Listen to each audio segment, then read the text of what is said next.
korupsi di masa bencana bisa dihukum mati. Sebenarnya ide Pak Jokowi sangat baik, dan saya tahu itu kalau dilaksanakan dengan baik akan sangat bagus, tapi pelaksanaannya sangat mengkhawatirkan. Jangan sampai ini Pak Jokowi ditipu sama anak kecil. Ada dua aspek yang harus Bapak awasi ya dalam konteks tipikor ini. Yang pertama, proses pengadaan jasa pelatihan. Saya orang Palembang, Pak, saya bingung, ada pelatihan bikin pempek, Pak, 600.000 rupiah. 600.000, belajar aja sama istri saya di rumah, gratis gitu loh. Nah iya, di YouTube gratis gitu loh. Salah satu vendor ruang guru itu staf khusus presiden. Alamat pemilik sahamnya, beneficial ownernya ada di Singapura, ada di Amerika. Mau begini konyolnya kita. Siapa yang terlibat diusut. Berikutnya juga mengenai masalah praktek-praktek menghisap yang dilakukan oleh ring satu istana ini dalam konteks staf khusus presiden. Saya kasih contoh, ada anak muda ngirim surat ke camat-camat atas nama COVID. Ya nggak, bubarin aja staf khusus. Anak muda, saya muda Pak, nggak pernah rampok uang rakyat. Ini anak baru umur 20-an tahun, rampok uang rakyat triliunan. Malu kita jadi anak muda. Kita minta tolong ketua mainkan ini.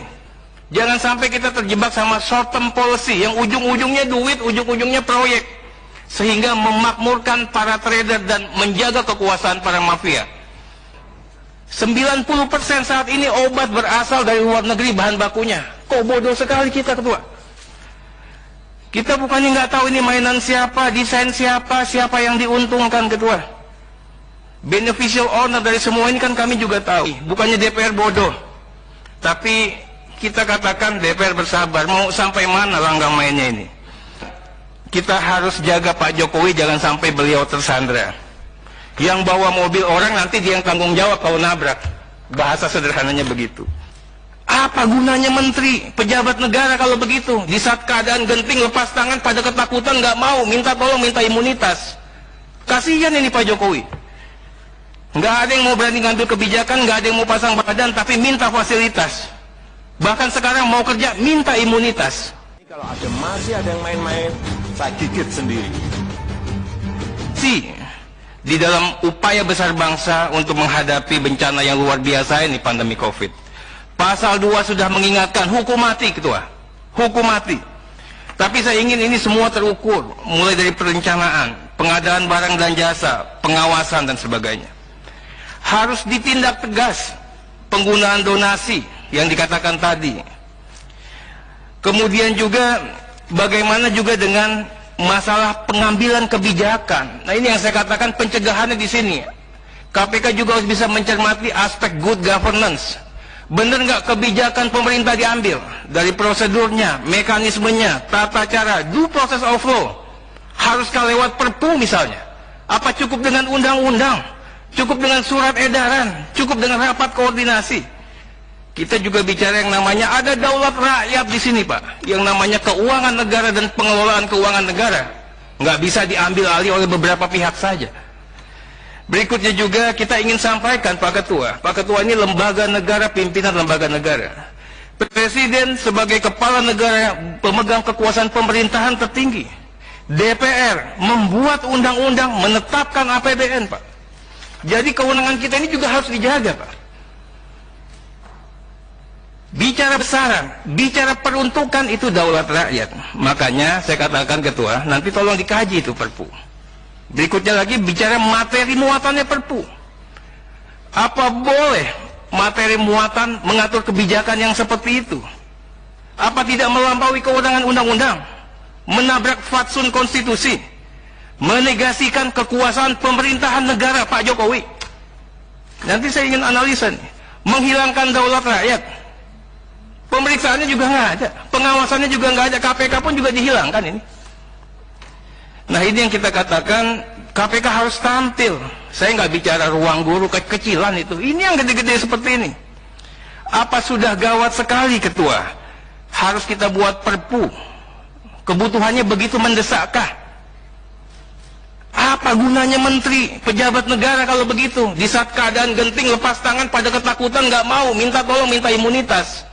Kasihan ini Pak Jokowi.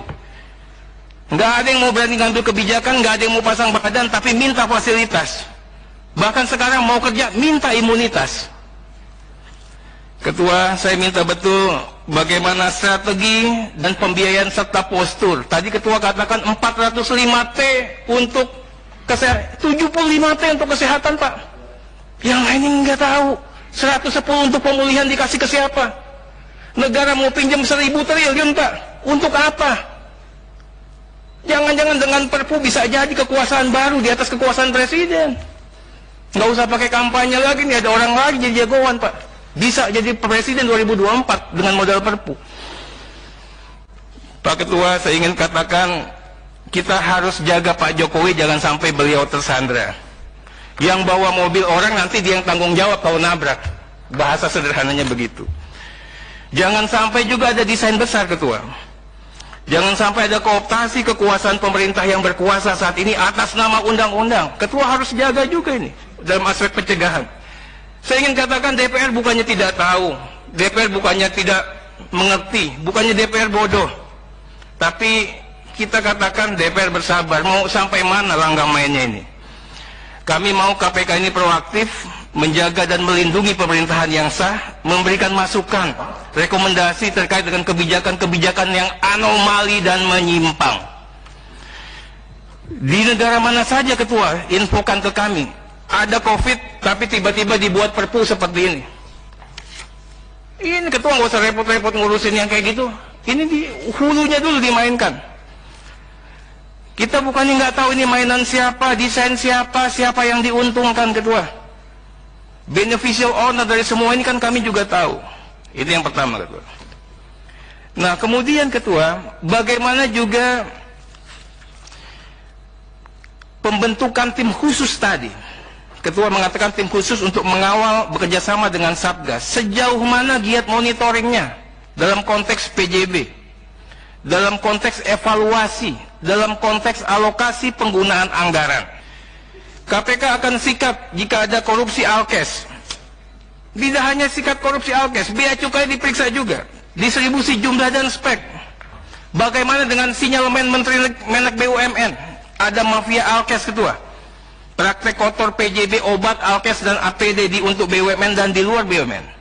Saya udah katakan ini, berkali-kali mafia obat ini nggak hanya dari dulu sudah, Pak. Harga obat Rp1 jadi 1.000 perak, alasan generik. Bisa juga 10.000. Nah, kemudian juga mafia farmasinya dong, Ketua. 90% saat ini obat berasal dari luar negeri bahan bakunya. Kok bodoh sekali kita, Ketua. Ini desain besar perusahaan farmasi, Pak. Ini yang harus diangkat. Bagaimana juga Alkes masih import sebagian besar, padahal kita bisa, pindah juga bisa. KPK harus bisa mengingatkan negara dalam konteks pencegahan. Kita harus berdaulat. Bagaimana BUMN harus menjadi frontier, tapi BUMN-nya benar. Jangan sampai kita terjebak sama short term policy, yang ujung-ujungnya duit, ujung-ujungnya proyek. Sehingga memakmurkan para trader dan menjaga kekuasaan para mafia. Berikut, Ketua, ini hanya sebagai riak kecil. Penunjukan platform digital tanpa tender untuk proyek kartu prakerja senilai 5,6 triliun. Gagasan Pak Jokowi ini bagus, Omnibus Law, semuanya bagus. Tapi diimplementasikannya dipangkas sama orang-orang yang nggak benar. Implementasinya dipenggal. Bagaimana 8 vendor digital tanpa tender yang diberikan kuota raksasa, Ketua, permen raksasa oleh pemerintah.